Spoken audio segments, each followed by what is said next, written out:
하나님의 말씀은 누가복음 7장 18절에서 28절까지만 보겠습니다.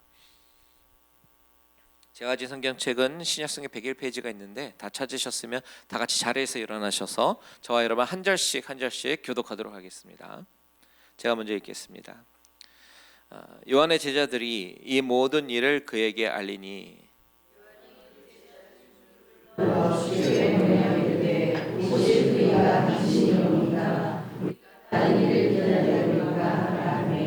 그들이 예수께 나아가 이르되 세례 요한이 우리를 보내어 당신께 여쭈어보라고 하기를 오실 그이가 당신이 오니이까 우리가 다른 일을 기다리오리이까 하더이다 하니 마침 그때 예수께서 질병과 고통과 및 악이 들린 자를 많이 주시시며 또 많은 맹인을 보게 하신지라. 예수께서 대답하여 이르시되 너희가 가서 보고 들은 것을 요한에게 알리되 맹인이 보며 못 걷는 사람이 걸으며 나병 환자가 깨끗함을 받으며 귀 먹은 사람이 들으며 죽은 자가 살아나며 가난한 자에게 복음이 전파된다 하라.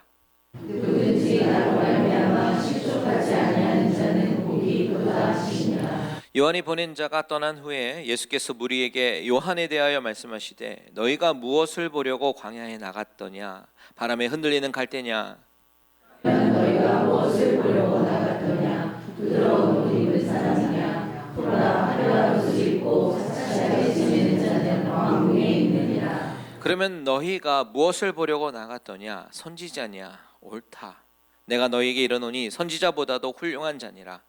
기록되와 보라 내가 내 사자를 내 앞에 보내노니 그가 내 앞에서 내 길을 준비하리라 하는 것이 이 사람에 대한 말씀이라. 같이 읽습니다. 내가 너에게 말하노니 여자가 낳은 자 중에 요한보다 큰 자가 없도다. 그러나 하나님의 나라에서는 극히 작은 자라도 그보다 크니라 하시니. 아멘. 다 같이 자리 앉으시겠습니다. 잠깐 기도할게요. 하나님 아버지, 이 시간에 하나님의 말씀이 우리 성도님들의 귀에 그리고 저의 심령 가운데 들려지기를 원합니다.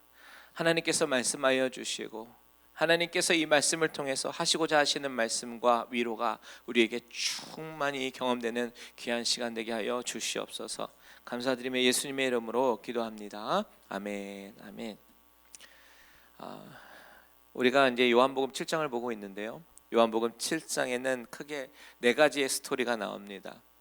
첫 번째는 백부장의 믿음을 보시고 주님이 백부장의 하인을 종을 고치시는 그런 이야기가 첫 번째 나왔고요. 두 번째는 우리가 지난주에 살펴봤지만 나인성의 과부의 아들이 죽었는데 주님께서 정말 위로하시면서 울지 말라라고 말씀하시고 살려주시는 그런 이야기가 나왔죠. 그리고 오늘 읽은 말씀, 사실은 이제 다음 주까지 읽을 35절까지가 하나의 스토리인데요. 그 스토리가 세례 요한과 주님과의 대화, 그리고 또 주님께서 말씀하시는 비유를 통해서 예수님은 누구신지에 대해서 말씀하시는 장면이 나오고요. 그리고 네 번째로는 옥합을 깨트린 여인의 이야기가 마지막으로 나옵니다. 이 네 가지의 스토리가요, 각각 다른 이야기인 것 같지만 사실은 하나의 방향으로 동일한 데를 가리키고 있어요. 그게 뭐냐면 바로 예수는 누구인가라는 겁니다. 예수 그리스도는 누구인가. 우리가 신앙생활을 하면서 가장 중요한 것이 이것을 아는 겁니다. 우리가 믿는 예수 그리스도 누구신가라는 것이죠. 우리가 매주 교회에 나와서 예배를 드리지만 예수님에 대해서 올바로 알지 못한다면 그것은 큰 불행이 아닐 수가 없을 겁니다. 그래서 누가는요, 첫 번째 백부장의 하인을 고치는 사건, 그리고 나인성 과부의 아들을 고치는 이 두 사건을 통해서 예수님이 어떤 존재인지를 먼저 드러내고 오늘 본문에 이르러서 오늘 본문과 다음 주 본문에 이르러서 예수는 누구인가에 대한 이야기를 구체적으로 하려고 합니다. 먼저 다음 주 본문이 있지만 34절과 35절을 먼저 읽으면 이런 말씀이 있어요. 인자는 와서 먹고 마시매 너희 말이 보라 먹기를 탐하고 포도를 즐기는 사람이요 세리와 죄인의 친구로다 하니 지혜는 자기의 모든 자녀로 인하여 옳다함을 얻느니라. 딱 얘기를 들었을 때에 이거는 어떤 말씀이다라고 마음속에 확 와닿지가 않습니다. 예수님이 너무나도 어렵게 말씀하시는 것 같아요. 지혜는 자기의 모든 자녀로 인하여 옳다함을 얻느니라. 이게 무슨 뜻인지도 잘 모르겠어요. 근데 이 말씀뿐만이 아니라 오늘 말씀 전체적으로 쭉 읽어보면요, 도대체 주님이 무슨 말씀을 하시려고 하는 거야? 라고 논리적으로 탁탁 와닿는 그런 말씀은 아닙니다. 그래서 오늘 말씀은 약간 어려울 수 있겠지만 저는 오늘 이 말씀을 통해서 오늘 우리에게 주시는 하나님의 메시지가 어떤 것이냐, 주님이 이 말씀을 통해서 저와 여러분을 위로하기를 원하시는 것이 어떤 것이냐에 대해서 좀 이야기를 나누려고 합니다. 먼저 18절과 19절을 18절에서 20절을 함께 읽도록 하겠습니다. 시작. 요한의 제자들이 이 모든 일을 그에게 알리니 요한이 그 제자 중 둘을 불러 주께 보내어 이르되 오실 그이가 당신이오니이까 우리가 다른 일을 기다리오리까 하라 하매 그들이 예수께 나아가 이르되 세례 요한이 우리를 보내어 당신께 여쭈어보라고 하기를 오실 그이가 당신이오니이까 우리가 다른 일을 기다리오리까 하더이다 하니. 자, 요한이 제자들을 통해서 예수님께 찾아가는 내용이죠. 오늘 18절에 보니까 요한은 제자들이 이 모든 일을 그에게 알렸다라고 이야기가 시작하는데요. 지금 세례 요한은 어디에 있냐면 감옥에 있어요. 그래서 제자들이 감옥 밖에서 소식을 다 듣고 나가서, 그래서 우리 스승님인 요한에게서 예수님께서 이런 일을 하셨습니다. 예수님이 백보장의 종을 보시지도 않고 말씀으로 고치셨습니다. 예수님이 나인성이라는 곳에 가셔서 과부의 아들이 죽었는데 그 과부의 아들을 살리셨습니다. 이렇게 예수님에 관한 그런 이야기들을 종합해서 세례 요한에게 가서 전달하고 있는 거예요. 그렇다면 요한은 왜 감옥에 갇혔을까요? 바로 헤롯 때문입니다. 헤롯. 예전에 헤롯 가문에 대한 이야기를 여러분들에게 디테일하게 말씀드린 적이 있었는데 이 집안 완전히 콩가루 집안입니다. 이 헤롯, 본문에 나오는 헤롯 안티파스는 분봉왕인데 어떤 사람이냐면 다른 사람의 여인을 나의 아내로 삼은 사람입니다. 그것도 다른 사람이 브라더입니다. 브라더의 와이프를 나의 와이프로 테이크하고 자신의 권력과 자신의 지위를 이용해서 온갖 부도덕하고 정말 지저분한 일들을 많이 한 사람이에요. 그런데 세례 요한이라는 사람이 갑자기 광야에 한 외치는 소리로 나타나서 하는 얘기가 뭡니까? 회개하라 천국이 가까웠느니라 라고 외치고 있는 것이죠. 거침없이 헤롯 왕의 부도덕함도 지적하고 회개하라 라고 이야기를 하고요, 메시아가 오시면 모든 이런 죄인들이 심판당할 거라고 그렇게 얘기를 하는 겁니다. 그러니 헤롯 왕 입장에서는 너무나도 화가 나고, 특별히 그의 뉴 와이프인 헤로디아는요, 이 말이 너무나도 마음에 걸리고 이렇게 말하는 요한이 너무 눈에 가시처럼 여겨지는 거예요. 그래서 헤롯 왕에게 종용해서 이 사람을 지금 감옥에 갇히게 한 것입니다. 그렇다면 여러분, 이 상황을 이 감옥에 갇혀 있는 세례 요한의 입장에서, 그의 관점에서 바라보면 세례 요한은 어떤 심정일까요? 정말 많이 혼란스럽지 않을까요? 하나님 왜입니까? 나는 그저 하나님께서 하라고 하는 대로 사명을 가지고 정말 열심히 광야에서 외쳤는데, 사람들에게 주의 길을 예배하는 그런 사명을 잘 감당했는데 왜 저는 이 자리에, 이 차가운 차디찬 바닥에 있는 것입니까? 이렇게 혼란스럽지 않겠습니까? 그리고 더 그를 혼란케 만드는 건 뭐냐면 분명히 메시아를 봤거든요. 요단강에서 세례를 베풀 때에, 사람들에게 회개의 세례를 베풀 때에 한 청년 위에 성령이 임재하는 것을 봤어요. 근데 그분이 예수님이었는데 그것을 바라보면서 이분이 메시아구나 확신을 가졌습니다. 그 부분을 한번 우리 눈으로 확인해 볼까요? 요한복음 1장 32절에서 34절 같이 한번 읽어보도록 하겠습니다. 시작. 요한이 또 증언하여 이르되 내가 보매 성령이 비둘기같이 하늘로부터 내려와서 그의 위에 머물렀더라.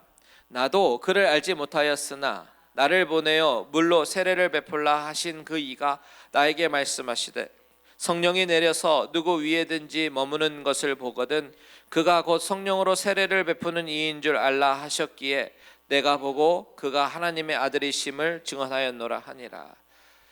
요한도 처음에는 그분이 메시아인지 알지 못했어요. 하나님의 아들인지 알지 못했습니다. 그런데 성령께서 깨닫게 하셨다라고 증언하죠. 나도 그를 알지 못하나 나에게 물로 세례를 베풀라고 하신 그분이 말씀하시기를 성령이 내려서 누구 위에 머무는 것을 보면 그가 바로 성령으로 세례를 베푸는 이다라고 말씀하셨다는 거예요. 그래서 속으로는 이렇게 생각했을 거예요. 이분이 메시아구나.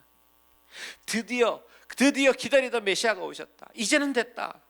드디어 하나님의 나라가 열리고 하나님의 나라의 통치가 시작이 되고 메시아의 통치가 시작이 됐다. 그는 우리 모든 연약한 자들을 다 건져주시고 이 세상의 악한 모든 사람들, 권력자들을 다 심판하실 거야. 그런 기대가 요한 가운데 있었을 겁니다. 그런데 현실은 어때요? 현실. 그동안 그분이 그렇게 오시기만을 기다렸는데 그분의 길을 예비했던 자신의 현실은 결국 감옥에 갇힌 신세가 된 거죠. 메시아라고 생각했던 그분은 빨리 와서 이 위정자들을 심판하고 다 이 세상을 뒤엎고 우리를 구원해 주었으면 좋겠는데 이런 부독독한 현실 속에서 심판은커녕 병자를 고치시고 죽은 자를 살리신다는 그런 소문만 무성한단 말이에요. 강자 심판해야 되는데 허구한 약한 자만 만나고 다니신다는 이야기를 들려요. 무엇인가 분명한 것은 평범하지 않은 그런 분인데 비범한 일들을 하시는데 죽은 자까지 살아나긴 하는데 문제는 그 모든 일들이 자신이 기대했던 모습과는 조금 다른 양상으로 흘러가고 있었더라라는 겁니다. 세례 요한이 생각하는 메시아는 심판하시고 원수들을 압제하고 백성들을 해방시켜 줘야 되는데 그런 일이 일어나지 않은 거예요. 그때부터 요한은 혼란스럽기 시작합니다. 과연 이분이 메시아가 맞나? 그 질문에까지 이르게 된 것이죠.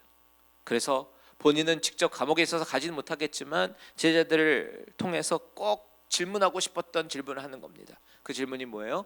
오실 그 이가 당신입니까? 만일 아니라면 우리는 다른 분을 기대해야 합니까? 그렇게 물어보는 거죠. 요한의 질문의 핵심은 당신이 메시아 맞습니까? 그런데요, 주님께서 그 질문을 들으시고는 뭐라고 대답하시냐면 맞다.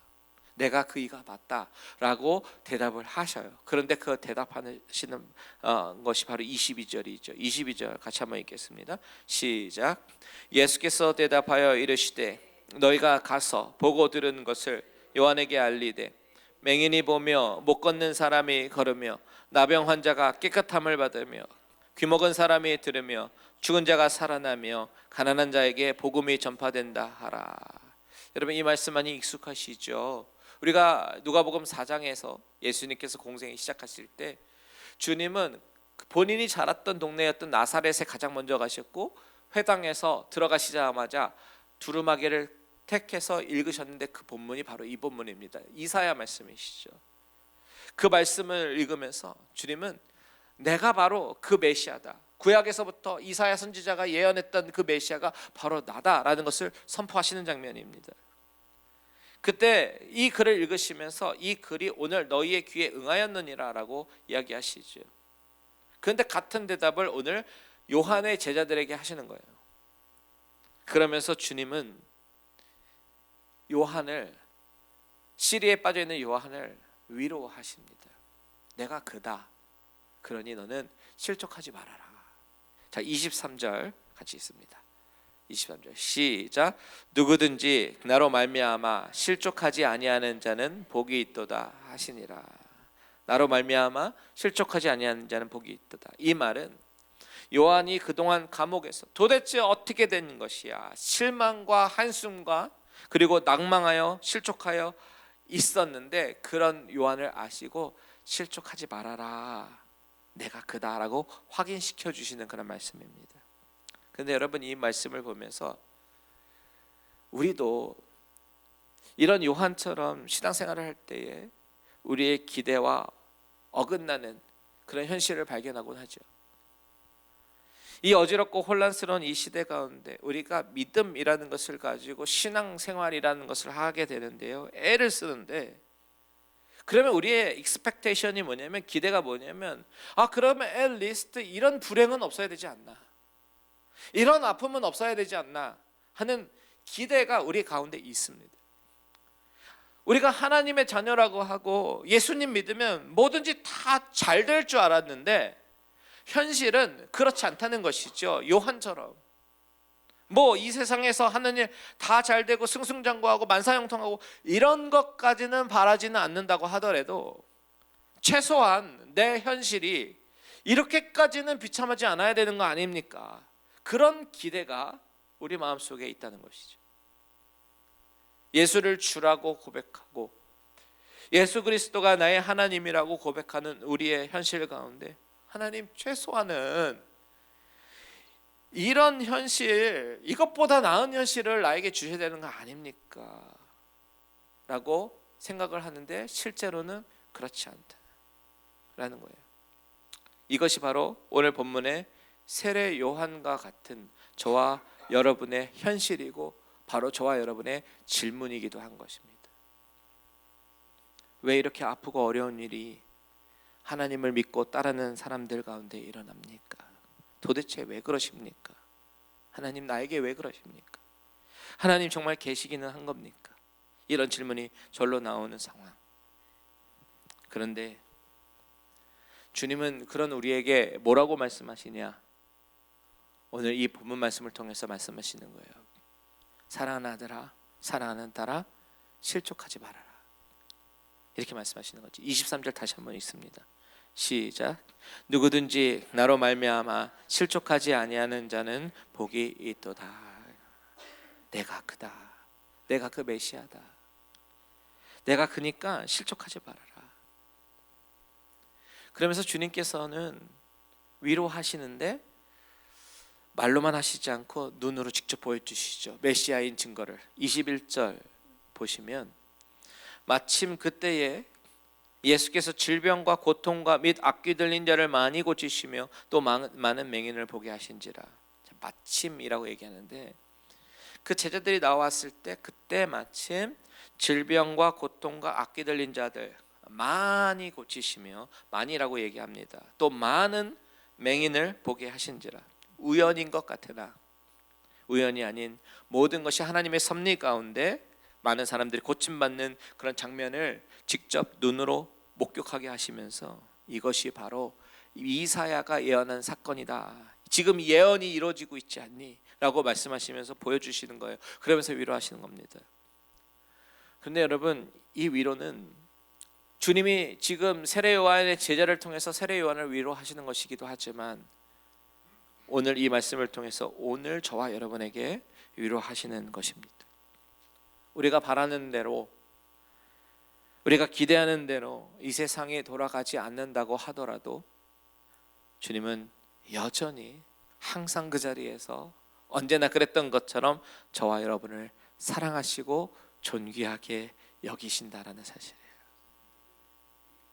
그런데 그것을 어떻게 드러내시냐면 오늘 본문에서는 이렇게 얘기합니다. 24절과 25절에 보면 제가 읽을게요. 요한이 보낸 자가 떠난 후에 예수께서 무리에게 요한에 대하여 말씀하시되 너희가 무엇을 보려고 광야에 나갔더냐? 바람에 흔들리는 갈대냐? 그러면 너희가 무엇을 보려고 나갔더냐? 부드러운 옷 입은 사람이냐? 보라, 화려한 옷을 입고 사치하게 지내는 자는 왕궁에 있느니라. 이 말씀도 얼핏 들으면 무슨 말씀하시는지 잘 이해가 안 가는데 제가 설명해 드리면 이렇습니다. 24절에 보시면 제자들이 떠난 후에 예수님이 사람들에게 말씀하시는 거예요. 먼저 광야에 있는 갈대, 바람에 흔들리는 갈대. 근데 이 갈대가 바람에 흔들리는 모습을 광야에서는 흔히 볼 수 있는 장면입니다. 즉 갈대라고 하는 것은 아주 흔한 존재예요. 그런데 세례 요한이 어떤 사람이냐?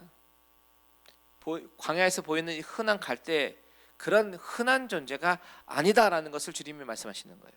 자, 25절에 또 뭐라고 말씀하시냐면 좋은 옷을 입은 사람, 그것을 이야기하는데 좋은 옷을 입은 사람은 왕궁에 살지 광야에 살지 않잖아요. 그런데 세례 요한은 광야에 있고요. 그리고 비록 그의 모습은 왕궁에서 사는 사람처럼 존귀하게 여겨지는 사람처럼 좋은 옷을 입고 있는 것은 아니고, 비록 낙대 털옷을 입고 광야에서 살고 있지만 그의 존재는 어떤 존재냐?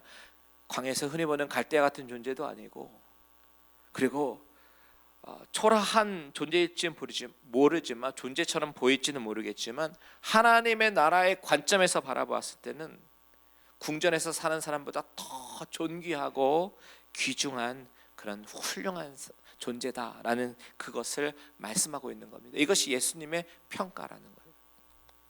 이것이 세례 요한을 바라보는 예수님의 시각이었던 것이죠. 우리 27절과 28절을 한번 같이 읽겠습니다. 시작. 기록된 바 보라, 내가 내 사자를 내 앞에 보내노니 그가 내 앞에서 내 길을 준비하리라 한 것이 이 사람에 대한 말씀이라. 내가 너에게 말하노니 여자가 낳은 자 중에 요한보다 큰 자가 없도다. 그러나 하나님의 나라에서는 극히 작은 자라도 그보다 크니라 하시니.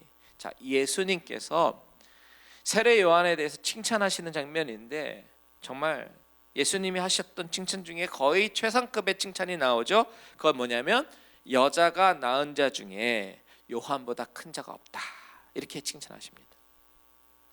우리는 여기서 여자가 낳은 자라는 이 말을 주목해 보아야 합니다. 여자가 낳은 자라는 말의 뜻이 무엇일까? 그리고 하나님의 나라에서는 극히 작은 자라도 그보다 크다라고 하신 말씀은 또 무슨 뜻일까? 이 수수께끼와 같은 이 말씀, 이 뜻을 정확히 알기 위해서는 우리는 원문을 봐야 되는데, 원어 성경을 보면 이 28절은 똑같은 문장 구조를 가진 두 개의 전치사구로 이루어져 있어요. 쉽게 설명드리면 이 두 개의 전치사구가 대조법으로 이루어지는데, 그러니까 여자가 낳은 자라고 하는 것은 뒤에 하나님의 나라와 대조되는 그런 상황이에요. 이 세상의 나라, 땅에 속한 자를 말하는 것이다라는 것이죠. 그러면 본문의 뜻이 어떤 뜻이냐? 여자가 낳은 자라고 하는 것은 이 땅에 속한 자들 가운데, 이 세상에 속한 자들 가운데 세례 요한이 가장 큰 자라는 그 이야기를 하게 되는데요. 그러면 또 우리가 문제가 생기는 게 그 뒷부분이 또 이해가 안 가는 거죠. 대조적으로 하나님의 나라에서는 그러면 가장 작은 자라고 말씀하시는 거죠. 좀 알쏭달쏭하죠. 그런데요, 이 뜻을 알게 되면 이것은 저와 여러분에게 엄청난 위로가 됩니다. 자, 세례 요한은 어떤 사람이냐? 어떤 사명을 가지고 있느냐? 바로 27절에서 말하고 있는 것처럼 길을 준비하는 사명을 갖고 있어요. 다른 말로 말하면 예수님이 오실 때까지 예수님의 길을, 오실 길을 예비하는 사람이었다라는 것이죠. 그런데 그의 사명은 다 거기까지입니다. 예수님이 오시면, 예수님이 오셔서 율법을 완성하시고 새로운 하나님의 나라가 시작이 되는데, 바로 그 하나님의 나라가 시작되기 직전까지가 세례 요한의 사명이라는 겁니다. 마태복음 11장 한번 볼게요. 마태복음 11장 13절 같이 한번 읽어보겠습니다. 시작. 모든 선지자와 율법이 예언한 것은 요한까지니. 요한까지래요. 모든 선지자와 율법, 구약. 이 말은 세례 요한은 구약의 마지막 사람이다라는 겁니다. 마지막 선지자라는 거예요. 요한 다음에 누가 왔느냐? 예수님이 오셨어요. 그러면 시대가 바뀐 겁니다. BC에서 AD로 바뀐 겁니다. 신약 백성의 시대가 열리기 시작합니다. 교회 시대가 시작이 되었고 성령의 시대가 시작이 된 겁니다. 그런데 안타깝게도 성령의 은혜로 충만히 도래한 하나님의 나라의 그 시대의 가운데 세례 요한은 맛보지 못했어요. 왜냐하면 요한의 사명은 어디까지니까? 예수님이 오시는 그 순간까지니까. 그래서 주님이 말씀하시는 것은 구약 시대의 최고의 사명자는 바로 요한이다. 여자가 낳은 자 중에 요한보다 큰 자가 없다라는 것이죠. 그런데 구약의 마지막 사람이 아무리 위대한 사람이라고 할지라도, 그 큰 요한이라고 할지라도 신약 백성인 저와 여러분이 누리는 우리의 이 특권에는 미치지 못한다라는 말씀이에요. 그러니까 저와 여러분이 얼마나 귀한 존재인지 여러분 아셔야 됩니다. 예수님께 세례를 준 세례 요한보다, 예수님의 길을 준비했던 그 세례 요한보다, 구약의 마지막이었던 사람, 여자가 낳은 자 중에 가장 큰 자보다 저와 여러분이 더 은혜 안에 있는 복된 사람이다라는 겁니다. 하나님이 저와 여러분을 얼마나 존귀하게 여기시는지 아셔야 되는 거예요. 여러분, 구약시대 사람들은 어떻게 살아왔냐면 앞으로 오실 메시아를 기다리며 살던 사람들입니다. 말하자면 그림자를 붙잡고 살아온 사람들이죠. 그런데 우리는 신약시대 사는 우리들은 어떻습니까? 이미 오신 실체를 붙잡고 사는 사람들이죠. 믿음의 주여 또 온전케 하신 일, 그 분을 붙잡고 가는 사람들입니다. 이게 오늘 저와 여러분들에게 주시는 예수님의 위로라는 거예요. 그렇게 큰 요한까지도 작게 만드는 자, 바로 저와 여러분의 믿음의 고백으로 나가는 그런 공동체의 사람들이라는 거죠. 이미 주어진 복음, 이미 주어진 은혜, 우리가 날마다 찬양하고 기도하고 예배하는 이 기쁨, 이것을 요한이 부러워한다는 겁니다. 그렇다면 여러분, 우리에게 낭망할 이유가 어디 있겠습니까? 여러분, 왜 낭망하고 있어요? 왜 절망하고 계십니까? 요한이 갇힌 감옥과 같은 답답함과 절망스러움이 여러분을 덮고 계십니까?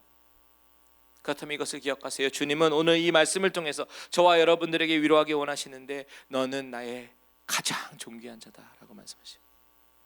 너는 내가 핏값 주고 산 보배로운 존재다라고 말씀하고 계십니다. 과연 신약의 성도들이 다 세례 요한보다 크다고 불릴 만큼 신앙적으로나 인격적으로 훌륭하겠습니까? 아니죠. 우리는 이 주님의 말씀을 오해해서는 안 됩니다. 주님이 신약의 성도들이 세례 요한보다 크다고 하시는 것은 철저한 구속사적 기준에서 말씀하시는 거지, 즉 은혜의 관점에서 말씀하시는 거지, 어떤 인간적인 기준에서 말씀하시는 것이 아니에요. 실제로 내가 위대해서가 아니라 나를 구원하신 그분이 위대하신 거고, 그분이 열어놓으신 천국의 길을 우리가 하나님의 자녀로서 축복을 누리고 있는 것인 줄 믿으시기 바랍니다. 여러분들, 저와 여러분은 바로 이런 은혜를 받고 있는 사람들이에요. 예수님은 누구십니까?